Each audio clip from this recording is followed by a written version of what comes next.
ونعوذ بالله من شرور أنفسنا ومن سيئات أعمالنا من يهده الله فلا مضل له ومن يضلله فلا هادي له ونشهد أن لا إله إلا الله وحده لا شريك له ونشهد أن محمدا عبده ورسوله أرسله بالحق بشيرا ونذيرا وداعيا إلى الله بإذنه وسراجا منيرا أما بعد فأعوذ بالله من الشيطان الرجيم بسم الله الرحمن الرحيم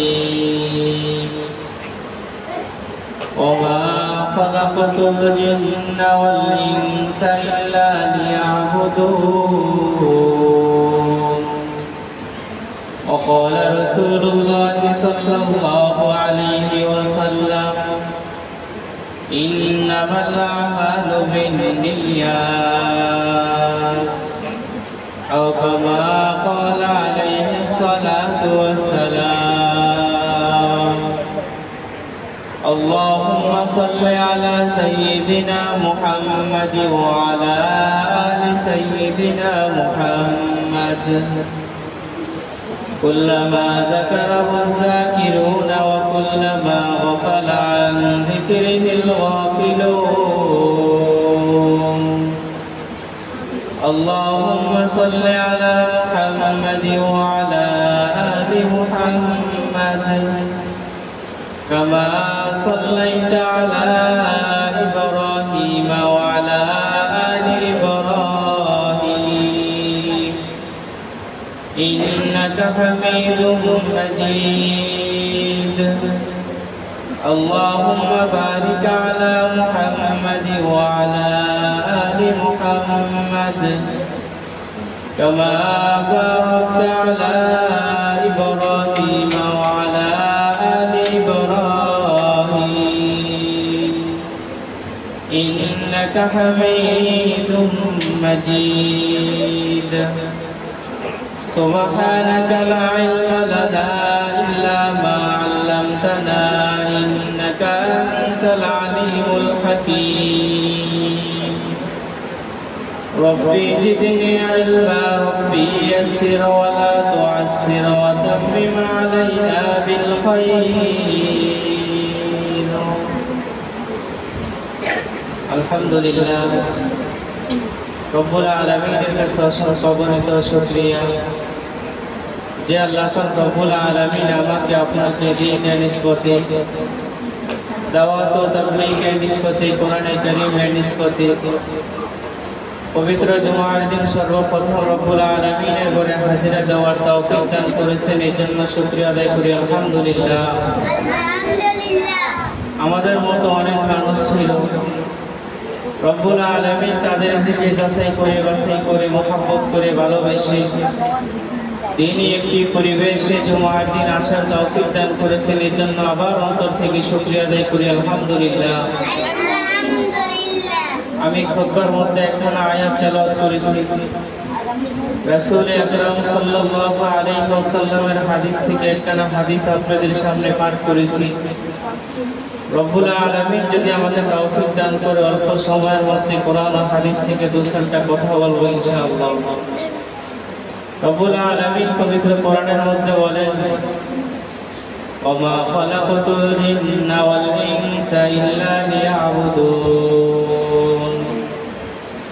রব্বুল আলামিন পবিত্র কোরআনে কারীমের মধ্যে বলেন আমি জিনকে এবং মানুষ জাতিকে দুনিয়ার মধ্যে প্রেরণ করেছি, সৃষ্টি করেছি শুধু ইবাদত করার জন্য।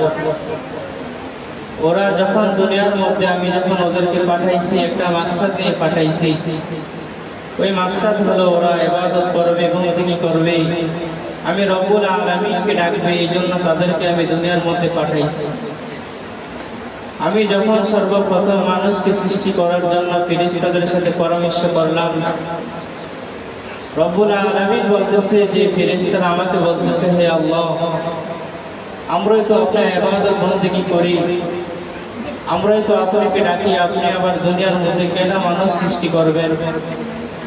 তো রব্বুল আলামিন ফেরেশতাদের প্রশ্নের জবাব দিতেছে, হে আমার ফেরেশতারা, আমি দুনিয়ার মধ্যে মানুষকে এজন্য সৃষ্টি করব যে তারা আমার ইবাদত করবে, বন্দেগী করবে। তো ফেরেশতারা মানুষকে বানানোর জন্য এটার বিপক্ষে ছিলেন, কিন্তু রব্বুল আলামিন তো রহমান রহিম, ফেরেশতাদের থেকে ইলম রব্বুল আলামিনের তো অনেক বেশি। রব্বুল আলামিন দয়া করে মহব্বত করে আমাদেরকে দুনিয়ার মধ্যে পাঠাইছেন শুধু ইবাদত করার জন্য। এখন আমরা দুনিয়াতে এসে রব্বুল আলামিনের সাথে নাফরমানি করি, রব্বুল আলামিনের সাথে দুশমনি করি, বেঈমানি করি। অথচ রব্বুল আলামিন বলেন, বান্দা, তোমাকে আমি এই জন্য দুনিয়ার মধ্যে পাঠাই না, তোমাকে পাঠাইছি শুধু ইবাদত বন্দেগী করার জন্য। সাহাবায়ে কেরাম রাদিয়াল্লাহু তাআলা আনহুর ইবাদত কি রকম ছিল? হাদিসের কিতাবের মধ্যে আছে, বুখারী শরীফের মধ্যে আছে যে হযরত আনাস ইবনে মালিক রাদিয়াল্লাহু তাআলা আনহু হইতে বর্ণিত যে একবার কয়েকজন সাহাবী রাসূল আকরাম সাল্লাল্লাহু আলাইহি ওয়াসাল্লামের ইবাদত কি রকম এটা জানার জন্য রাসূলের বাড়িতে গেলেন। গিয়ে রাসূলের পবিত্র স্ত্রীকে বলতেছেন, রাসূলের পবিত্র স্ত্রীকে বলতেছেন, হে আম্মা জান আয়েশা সিদ্দিকা রাদিয়াল্লাহু তাআলা আনহা, আপনি আমাদেরকে একটু রাসূলের আমল সম্পর্কে একটু বলেন। রাসূল তো মসজিদে নববীর মধ্যে যে আমল করে, মসজিদের মধ্যে যে আমল করে, এগুলো তো আমরা দেখতে পাই, কিন্তু রাসূল আকরাম সাল্লাল্লাহু আলাইহি ওয়াসাল্লাম বাড়িতে এসে, ঘরে এসে কি আমল করে এটা তো আমরা দেখি না। এই আমল সম্পর্কে আপনারা ভালো জানেন, রাসূলের এই আমলগুলো সম্পর্কে আমাদেরকে একটু বলেন। এই খবরটা শুনে আম্মা জান আয়েশা সিদ্দিকা রাদিয়াল্লাহু তাআলা আনহা বলতেছেন, শোনো, রাসূল আকরাম সাল্লাল্লাহু আলাইহি ওয়াসাল্লাম তো মসজিদে নববীর মধ্যে অনেক আমল করে, কিন্তু রাসূল যখন ঘরের মধ্যে আসে, রাসূল এশারের নামাজ পড়ে যখন ঘরের মধ্যে প্রবেশ করে, রাসূল সুন্দরভাবে ওযু করে নামাজের মধ্যে দাঁড়িয়ে যায়। এভাবে কখনো কখনো পুরো রাত কাটিয়ে দেয় নামাজের মধ্যে, আবার কখনো কখনো অনেক রাত্র হয়ে যায়, রাসূল নামাজ পড়তেই থাকে। তো আম্মা জান আয়েশা সিদ্দিকা রাদিয়াল্লাহু তাআলা আনহা বলতেছে যে আমি রাসূলকে মাঝে মাঝে বলি, ইয়া রাসূলুল্লাহ, আপনার তো গুনাহ নাই, আপনার তো আমল একটু কম করলো চলে, আপনি এত আমল কেন করেন? তো রাসূল আকরাম সাল্লাল্লাহু আলাইহি ওয়াসাল্লাম জবাব দিয়েছেন, হে আয়েশা, রব্বুল আলামিন তো আমাকে অনেক দয়া করে সৃষ্টি করেছেন, রব্বুল আলামিন তো আমাকে অনেক মায়া করে দুনিয়ার মধ্যে পাঠাইছেন, আমি কি এর শুকরিয়া আদায় করব না? আমি যদি আজীবন যদি সিজদা করে থাকি, রব্বুল আলামিনের উপর আমার শুকরিয়া আদায় করা হবে না। এজন্য আমি সব সময় রব্বুল আলামিনের উপর ইবাদত করা শুরু করি, ইবাদত করার চেষ্টা করি। ওই তিনজন সাহাবী যখন রাসূলের আমল সম্পর্কে শুনলেন, ওনারা রাসূলের ঘর থেকে বাইরে হয়ে তিনজন তিনটা ইরাদা নিয়ে নিল, তিনজন তিনটা প্রতিজ্ঞা করলো যে দেখো, যে নবীর কোনো গুনাহ নাই, যে নবীর আখলাক চরিত্র অনেক সুন্দর, যে নবীর আমল সুন্দর, ওই নবীকে রব্বুল আলামিন যদি না বানাইতেন দুনিয়ার মধ্যে আমাদের কাউকে বানাইতেন না। ওই নবীর আমল যদি এরকম হয়, আর আমরা তো সাহাবায়ে কেরাম, আমাদের তো অনেক গুনাহ, আমাদের তো আমল রাসূল থেকে অনেক কম, তাহলে আমার আমল কিরকম হওয়া দরকার? ওই তিন সাহাবী থেকে এক সাহাবী বলতেছে যে আমি আজকের থেকে নামাজ পড়া শুরু করব, আমি দিনও নামাজ পড়ব, রাতেও নামাজ পড়ব, আমি সব সময় নামাজ অবস্থায় থাকবো, আমি আর কখনো অন্য কাজ করব না। দুই নম্বর সাহাবী বলতেছে আমি সব সময় রোজা অবস্থায় থাকবো, আমি দিনে রোজা থাকবো, রাতে ইবাদত বন্দেগী করব, সব সময় আমি এভাবেই কাটিয়ে দিব। তাদের থেকে আরেকজন সাহাবী বলতেছে আমি সব সময় মেয়ে লোক থেকে ভিন্ন থাকবো, বিরত থাকবো, অর্থাৎ আমি দুনিয়ার মধ্যে বিবাহ শাদী করব না। এই তিন সাহাবী যখন তিনটা ইরাদা নিয়ে, তিনটা নিয়ত নিয়ে যখন রওনা করবে, এরকম সময় রাসূল আকরাম সাল্লাল্লাহু আলাইহি ওয়াসাল্লাম আসলেন ওদের কাছে। আয়েশা বলতেছেন যে তোমরা যে প্রতিজ্ঞা করেছো, নিয়ত করেছো, তোমরা একটু শোনো। আমি রাসূল তোমাদের থেকে বেশি মুত্তাকি, আমি রাসূল তোমাদের থেকে আল্লাহকে বেশি ভয় করি, আমি রাসূলের ইবাদত তোমাদের থেকে বেশি, কিন্তু আমি রাসূল নামাজ পড়ি, আমি রাসূল তো রোজা রাখি, কখনো রোজা রাখি কখনো ভাঙি, আমি রাসূল তো বিবাহ শাদী করি। তবে শুনে রাখো, তোমরা যে তিনটা প্রতিজ্ঞা করেছো, যে একজন প্রতিজ্ঞা করেছো তোমরা বিয়ে করবে না, আরেকজন প্রতিজ্ঞা করেছো তোমরা সবসময় রোজা রাখবে, রোজা ভাঙবে না, আরেকজন প্রতিজ্ঞা করেছো যে সবসময় নামাজ পড়বে। তবে শুনে রাখো, আমি রাসূল বিবাহ করেছি, আমি রাসূল নামাজ পড়ছি, আমি রাসূল রোজা রাখছি, কখনো রোজা ভেঙে ফেলছি।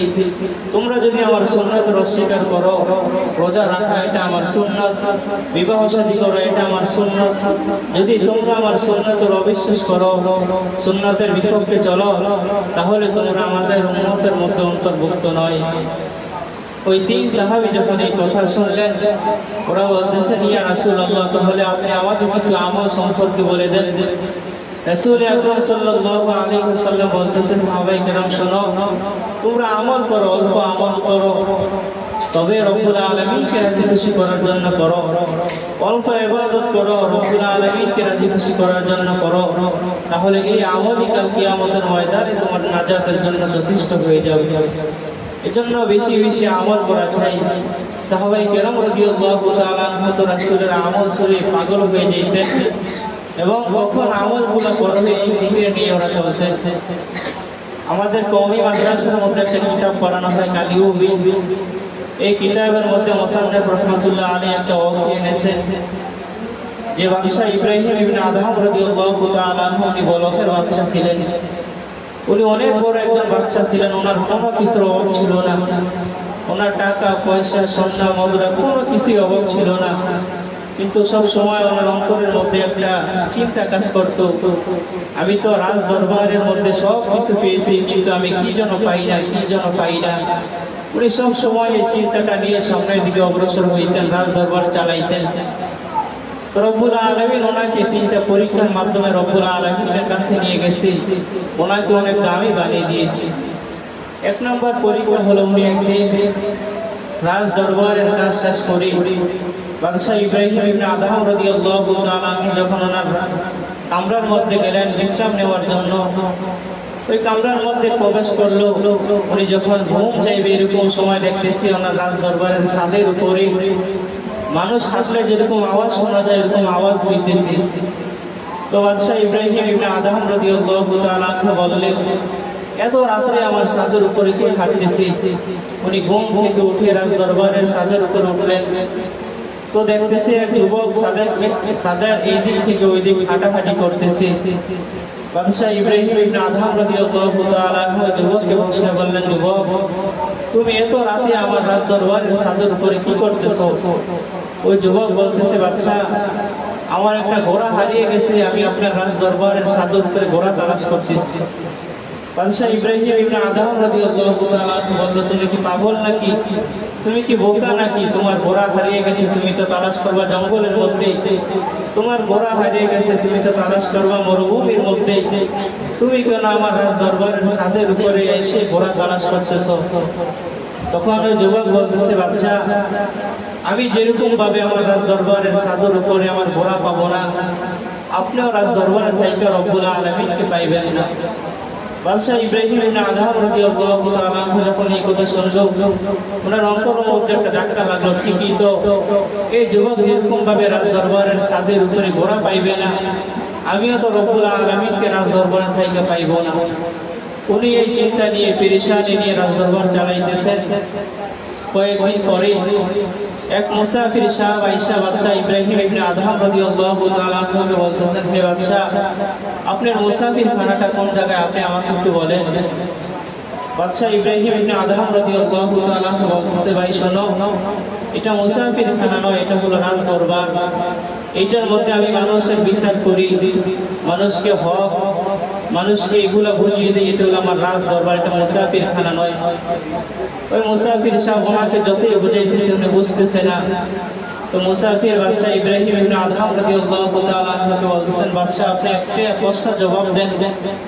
আপনার আগে এই রাজদরবারটাকে চালাইছে বাদশাহ ইব্রাহিম ইবনে আদহাম রাদিয়াল্লাহু তাআলা বলতেছে আমার বাবা আগে এই রাজদরবারে রাজত্ব করেছে।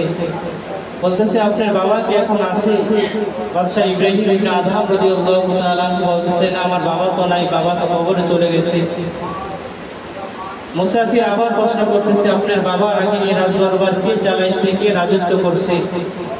বাদশাহ ইব্রাহিম ইবনে আদহাম রাদিয়াল্লাহু তাআলা বলতেছে আমার বাবার আগে আমার দাদা রাজত্ব করছে। মুসাফির সাহেব বলতেছে আপনার দাদা কি এখন আছে? বাদশাহ ইব্রাহিম ইবনে আদহাম রাদিয়াল্লাহু তাআলা বলতেছে না, আমার দাদা তো নয়, দাদা তো কবরে চলে গেছে।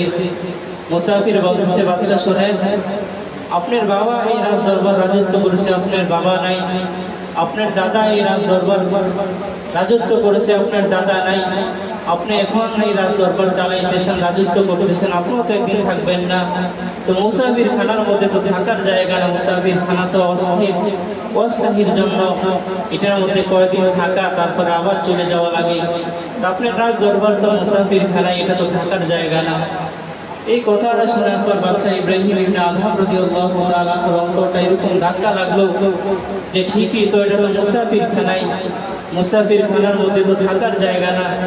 এটার মধ্যে কয়েকদিন এসে একটু বিশ্রাম নেওয়া হয়, আবার কাজ শেষ করে এখান থেকে চলে যাওয়া হয়, এটা তো মুসাফির খানাই। তো বাদশাহ ইব্রাহিম ইবনে আদহাম রাদিয়াল্লাহু তাআলা চিন্তা নিয়ে, পেরেশানি নিয়ে ওনার রাজত্ব চালাইতেছেন। আর ওনার মাথার মধ্যে দুইটা চিন্তা ঘুরপাক করতেছে, এখন কি করা যায়, এখন আমি কি করব। উনি এই চিন্তা নিয়ে ওনার রাজদরবার চালাইতেছেন।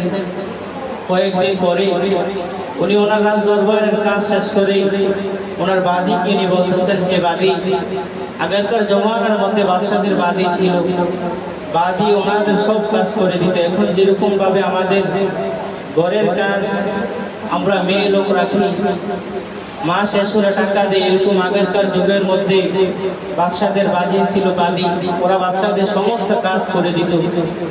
তো বাদশাহ ইব্রাহিম ইবনে আদহাম রাদিয়াল্লাহু তাআলা ওনার দাসীকে বলতেছেন, কে দাসী, আমি কিছুক্ষণ পর বিশ্রাম নিব, তুমি আমার রুমের মধ্যে যাও, যে সুন্দরভাবে বিছানাটা একটু বাজিয়ে রাখো, আমি আসতেছি। বাদী ওনার রুমের মধ্যে প্রবেশ করলেন, সুন্দরভাবে ঝাড়ু দিলেন। ঝাড়ু দিয়ে উনি দাঁড়িয়ে দাঁড়িয়ে ভাবতেছেন, আমি দৈনন্দিন এই বিছানাটা ঝাড়ু দিই। বাদশাহ ইব্রাহিম ইবনে আদহাম রাদিয়াল্লাহু তাআলা এটার মধ্যে সে বিশ্রাম নেয়। আমি একটু আসি, একটু দেখি এটার মধ্যে কি স্বাদ, কি মজা। এটা বলে বাদী যখন বিছানার মধ্যে শুইলেন, সঙ্গে সঙ্গে ওনার ঘুম চলে আসলো। বাদশাহ ইব্রাহিম ইবনে আদহাম রাদিয়াল্লাহু তাআলা ওনার রাজদরবারের কাজ শেষ করে উনি যখন ওনার রুমের মধ্যে প্রবেশ করলেন, তখন দেখতেছে যে বাদশার খাটের মধ্যে, চৌকির মধ্যে একজন দাসী বাদী শুয়ে রয়েছে। বাদশাহ এটা দেখে সঙ্গে সঙ্গে ওনার জিদ উঠে গেল, মেজাজ খারাপ হয়ে গেল যে আমি একজন বাদশাহ আর আমার চৌকির মধ্যে একজন দাসী শুয়ে রয়েছে, এটা কেমনে সহ্য করা যায়। সঙ্গে সঙ্গে দাসীকে ঘুম থেকে উঠে দুটো থাপ্পড় দিয়ে দিলেন। আর বলতেছেন, তোমার এত বড় সাহস, আমি বলে একজন বাদশাহ, বলকের বাদশাহ, তুমি আমার চৌকির মধ্যে ঘুমাইতেছ। ওই বাদী এই কথাটা শুনে সঙ্গে সঙ্গে হাসা শুরু করে দিল। বাদশাহ ইব্রাহিম ইবনে আদহাম রাদিয়াল্লাহু তাআলা বাদীকে বলতেছেন, বাদী, তোমাকে আমি তো থাপ্পড় দিলাম, তুমি তো দুঃখে কষ্টে কাঁদবা, তুমি কেন হাসো? তখন এই বাদী জবাব দিতেছেন, বাদশাহ, আমি এই জন্য হাসতেছি, আমি এই বিছানার মধ্যে ঘুমাইছি মাত্র 1-2 মিনিট হয়েছে। 1-2 মিনিট শোয়ার কারণে যদি আমি আপনার হাতে দুইটা থাপ্পড় খাই, আমি এটা চিন্তা করতেছি, আপনি তো এই বিছানার মধ্যে আজীবন ঘুমাইতেছেন, অনেক বছর যাবত ঘুমাইতেছেন, আপনার জানি রব্বুল আলামিনের কাছে কত থাপ্পড় খান। এই কথাটা শোনার পর বাদশাহ ইব্রাহিম ইবনে আদহাম রাদিয়াল্লাহু তাআলা অন্তরের মধ্যে এখন পরিপূর্ণ ভয় চলে আসলো যে আমি আর এই রাজদরবারে থাকবো না। আল্লাহ পাক রব্বুল আলামিন আমাকে 3টা পরীক্ষা করছে, আমি আর এই রাজদরবারে থাকবো না। যদি এই রাজদরবারে থাকি তাহলে আমি রব্বুল আলামিনকে পাইবো না, রব্বুল আলামিনকে যদি পাইতে হয় রাজদরবার ছেড়ে দিতে হবে। বাদশাহ ইব্রাহিম ইবনে আদহাম রাদিয়াল্লাহু তাআলা চিন্তা করে বলকের বাদশাহী ছেড়ে দিয়ে উনি অনেক দূরে নিশাপুরের জমিনে চলে গেলেন রব্বুল আলামিনের ইবাদত করার জন্য। ওখানে একটা বাগান, ওটার বাগানের নাম হলো নিশাপুর। ওই বাগানের মধ্যে উনি ইবাদত করতেছেন না, রব্বুল আলামিনকে ডাকতেছেন। রব্বুল আলামিন ওইখান থেকে ওনার খানা, জান্নাত থেকে ওনার খানার ব্যবস্থা করে দিয়েছেন, দামি দামি খানা। ওই বাগানের মধ্যে আরেকজন লোক ছিল, উনিও রব্বুল আলামিনের ইবাদত করতেন।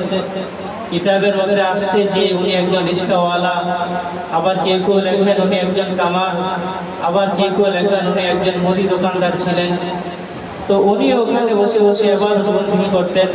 ওনার খানা ছিল মাত্র 2টা রুটি আর কিছু হালুয়া। তো উনি যখন একদিন ওই জঙ্গলের মধ্যে ইবাদত বন্দেগী করতেছেন, রব্বুল আলামিনকে ডাকতেছেন, ওনার নাকের মধ্যে ভালো ভালো খানার ঘ্রাণ আসতেছে। উনি বলতেছে, নিশাপুরের জমিন তো রব্বুল আলামিন শুধু আমিই ডাকি, এই খানা ভালো ভালো খানা কোথায় থেকে আসতেছে, ঘ্রাণ আমার নাকের মধ্যে কোথায় থেকে আসে, একটু তালাশ করে দেখি। তখন উনি নিশাপুরের জমিনের মধ্যে হাঁটাহাঁটি শুরু করে দিল, আর এই খানার ঘ্রাণটা কোথায় থেকে আসে তালাশ করা শুরু করলো। উনি কিছু দূর যাওয়ার পর দেখতেছে বাদশাহ ইব্রাহিম ইবনে আদহাম রাদিয়াল্লাহু তাআলা আনহুর সামনে ভালো ভালো খানা পড়ে আছে। ওনাকে যখন জিজ্ঞাসা করা হলো, হে বাদশাহ ইব্রাহিম, আমি তো এই জঙ্গলের মধ্যে অনেকদিন আগে থেকে ইবাদত বন্দেগী করতেছি, রব্বুল আলামিন তো আমাকে জান্নাত থেকে কিছু রুটি আর হালুয়ার ব্যবস্থা করে, আর তোমাকে যে রব্বুল আলামিন ভালো ভালো খানার ব্যবস্থা করে, কারণ কি? বাদশাহ ইব্রাহিম ইবনে আদহাম রাদিয়াল্লাহু তাআলা বলতেছে, শোনো, আমি ছিলাম একজন বলখের বাদশা। আমার মধ্যে যখন রব্বুল আলামিনের ভয় চলে আসলো, আমার মধ্যে যখন ইবাদতের চিন্তা চলে আসলো, আমি বাদশাহী ছেড়ে দিয়ে আমি নিশাপুরের জমিনে চলে আসছি রব্বুল আলামিনের ইবাদত করার জন্য। এই জন্য আমি যে এত ত্যাগ স্বীকার করলাম, এত কষ্ট করলাম, হয়তো এর বিনিময়ে রব্বুল আলামিন আমাকে ভালো ভালো খানার ব্যবস্থা করতেছে। তাহলে এই কথা দ্বারা আমরা কি বুঝলাম? যে রব্বুল আলামিনের জন্য ত্যাগ স্বীকার করবে, রব্বুল আলামিনের ইবাদতের জন্য কষ্ট করবে, আল্লাহ পাক রব্বুল আলামিন তাকে দুনিয়ার মধ্যে দামি বানিয়ে দিবে। আর যখন মৃত্যু হয়ে যাবে, মৃত্যুর পর তাকে সঙ্গে সঙ্গে জান্নাতের মধ্যে প্রবেশ করাইবে। এই জন্য আমরা বেশি বেশি ইবাদত করা চাই। রব্বুল আলামিন তো আমাদেরকে ইবাদত করার জন্য সৃষ্টি করেছেন। আমি যদি রব্বুল আলামিনকে প্রশ্ন করি, আল্লাহ, আপনি তো দুনিয়ার মধ্যে অনেক কিছু সৃষ্টি করলেন, গরু ছাগল ইত্যাদি অনেক কিছু সৃষ্টি করলেন, মানুষও সৃষ্টি করলেন, জিনও সৃষ্টি করলেন, আপনি ইবাদত কারা করবে? সবাই তো আপনি ইবাদত করে, গরু ছাগল পাখি পশু সবাই ইবাদত করে, মানুষও ইবাদত করে, জিনও ইবাদত করে। তো রব্বুল আলামিন যেন উত্তর দিয়ে দেয় যে ওমা আরসালনাকা ওমা খালাকাতুল জিন্না ওয়াল ইনসা ইল্লা লিয়াবুদুন। দুনিয়ার মধ্যে শুধু ইবাদত করবে দুই জাতি, এক জাতি হলো মানুষ জাতি, আরেক জাতি হলো জিন জাতি। এই দুই জাতি শুধু আমার ইবাদত করবে দুনিয়ার মধ্যে। আমি যদি রব্বুল আলামিনকে আবার প্রশ্ন করি, আল্লাহ, আপনি তো দুনিয়ার মধ্যে আরো মাখলুক বানাইছেন, ওরা কি করবে? ঠিক আছে, মানুষ আর জিন আপনি ইবাদত করবে, আর যে মাখলুকগুলো আছে ওগুলো কি করবে? রব্বুল আলামিন যেন উত্তরে বলে দেয় যে বান্দা, ওরা তোমার ইবাদত করবে, তুমি আমি রব্বুল আলামিনের ইবাদত করবে, আর গরু ছাগল পশু পাখি ওরা তোমাদের ইবাদত করবে। ইবাদত কেমনে করবে একটু যদি খেয়াল করি তাহলে বুঝে এসে যায়। আমরা যখন খানা খাইতে বসি, আমাদের সামনে মাছ চলে আসে, আমাদের সামনে মুরগি চলে আসে, গোশত চলে আসে, এটা কোথায় থেকে আসে? রব্বুল আলামিন যদি অনুমতি না দিতেন যে গরু তুমি তোমাকে কুরবানি করে দাও, মাছ তুমি তোমাকে কুরবানি করে দাও, হে মুরগি তুমি তোমাকে কুরবানি করে দাও আমার উম্মতের জন্য, যদি এটা যদি না বলতেন, ওরা কখনো আপনার সামনে আসতো না। রব্বুল আলামিন বলেছে বিদায় ওরা ওদেরকে কুরবানি করে দিতেছে, আমাদের সামনে খানার সময় চলে আসতেছে। কারণ কি? রব্বুল আলামিন যে বলেছেন যে মানুষ করবে আমার ইবাদত, জিন আর মানুষ করবে আমার ইবাদত, জিন করবে আমার ইবাদত, আর দুনিয়ার মধ্যে যে মাখলুক আছে ওরা করবে মানুষের ইবাদত। এটা হলো রব্বুল আলামিনের ইবাদত করা। রব্বুল আলামিন বলেন যে ব্যক্তি আমার ইবাদত করবে, আমাকে ডাকবে, আমি রব্বুল আলামিন তার সম্মানকে বাড়িয়ে দিব, তার রিজিকের অভাব থেকে তাকে বিরত রাখব, সমস্ত পেরেশানি থেকে তাকে হেফাজত করব। এজন্য রব্বুল আলামিনের নিকট বেশি বেশি ইবাদত করা চাই, রব্বুল আলামিনকে বেশি বেশি ডাকা চাই। আমরা তো ইবাদত কি আর করি? আগেরকার জমানার মধ্যে ওদের ইবাদতের হালত কিরকম ছিল? হযরত আশরাফ আলী থানভী রাহমাতুল্লাহ আলাইহি ওনার কিতাবের মধ্যে একটা ঘটনা এনেছেন যে এক মহিলা, উনি ছিল মুসলমান নারী, ওনার স্বামী ছিল মুনাফিক কাফের। তো মহিলার একটা আমল ছিল, মহিলার একটা ইবাদত ছিল। যে উনি যে কোনো কাজ করতেন কাজের শুরুতে বিসমিল্লাহির রহমানির রহিম করে কাজ শুরু করতেন। ওই মহিলার স্বামী তো ছিল কাফের, উনি এটা সহ্য করতে পারতেন না, বরদাস্ত করতে পারতেন না। উনি যখন ঘরে আসতো আর যখন শুনতো ওনার বিবি বিসমিল্লাহির রহমানির রহিম করে কাজ শুরু করে, যে কোনো কাজ করে কাজের শুরুতে বিসমিল্লাহ করে, উনি এটা বরদাস্ত করতে পারতেন না, কারণ উনি তো মুনাফিক ছিলেন, কাফের ছিলেন। তখন ওই লোক ভাবতেছে যে হে বউ মনে মনে বলতেছে তুমি তো সব সময় রব্বুল আলামিনের ইবাদত করো, সমস্ত কাজের আগে বিসমিল্লাহ করো, তোমার জবান দিয়ে মুখ দিয়ে কিভাবে বিসমিল্লাহ আসে আমি দেখবো, তোমাকে পরীক্ষা করব।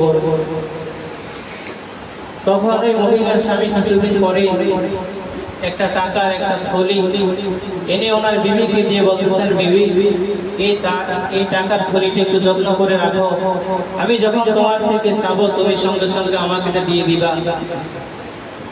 ওই পুরুষ যখন এটা বলে চলে গেল, মহিলা ঘরের মধ্যে একটা জায়গার মধ্যে বিসমিল্লাহির রহমানির রহিম করে এটা রেখে দিল।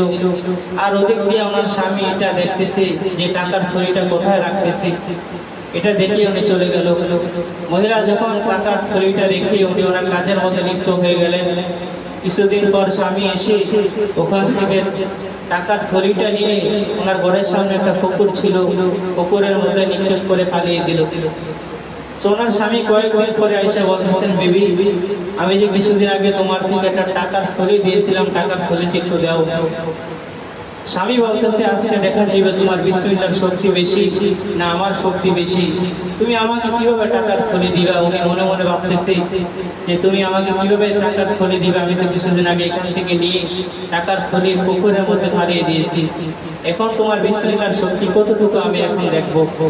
ওই মহিলা যখন সামনের দিকে অগ্রসর হলেন, উনি যেইখানে টাকার থলিটা রাখলেন ওখানে গিয়ে যখন বিসমিল্লাহির রহমানির রহিম করে যখন টাকার থলিতে হাত দিবেন, রব্বুল আলামিন উপর থেকে জিবরাইল আমিনকে বলতেছেন, জিবরাইল আমিন যাও টাকার থলিটা এই পুকুর থেকে উঠিয়ে মহিলার হাতের মধ্যে পৌঁছিয়ে দাও।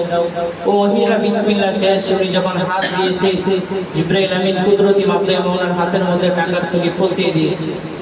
উনি এই টাকার থলিটা নিয়ে ওনার স্বামীকে বলতেছেন, স্বামী নেন আপনার টাকা, আপনি আমার কাছে যেভাবে টাকার থলি দিয়েছেন আমি ওভাবেই যত্ন করে রেখেছি, এখন আপনি টাকা চাইছেন, টাকা নেন। স্বামী এটা দেখে আশ্চর্য হয়ে গেল।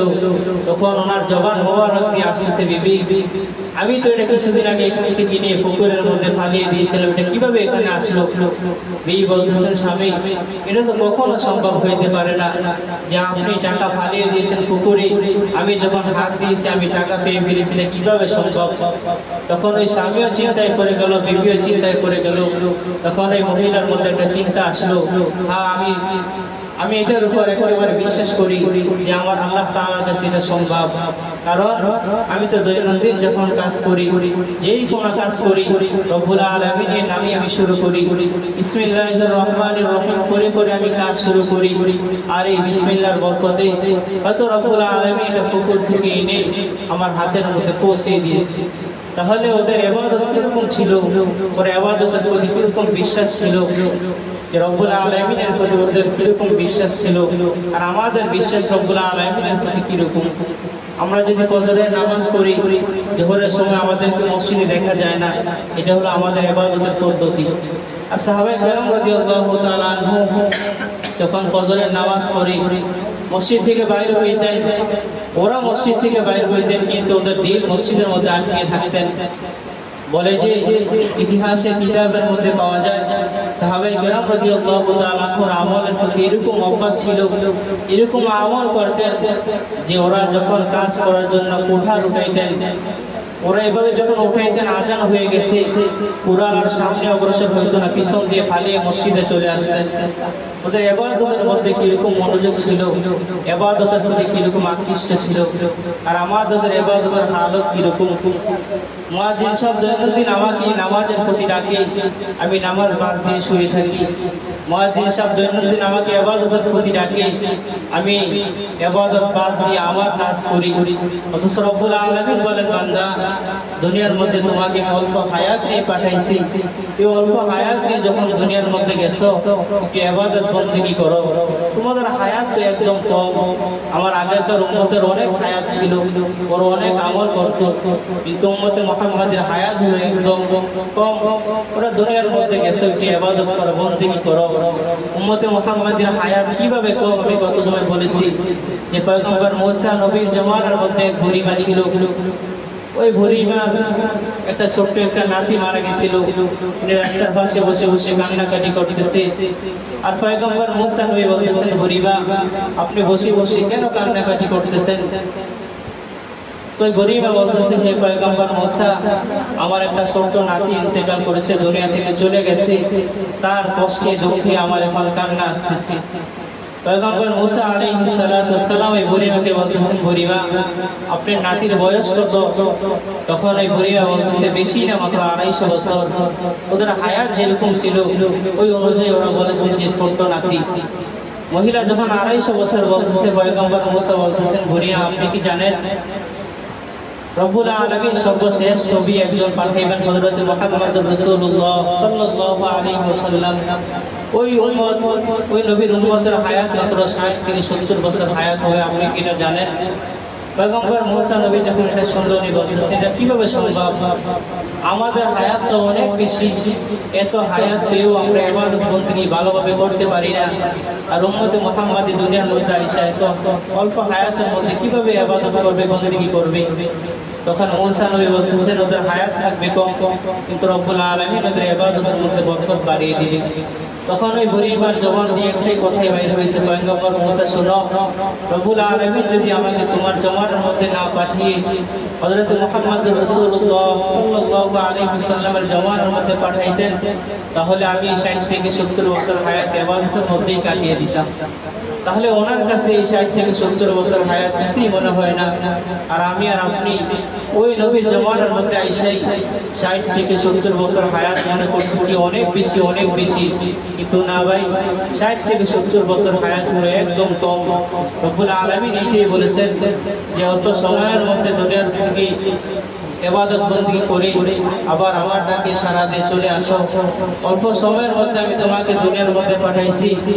ওমা খালাকাতুল জিন্না ওয়াল ইনসা ইল্লা লিয়াবুদুন, জিন কি এবং মানুষ যেদিকে ইবাদত করার জন্য, তোমরা ইবাদত করো, বন্দেগী করো।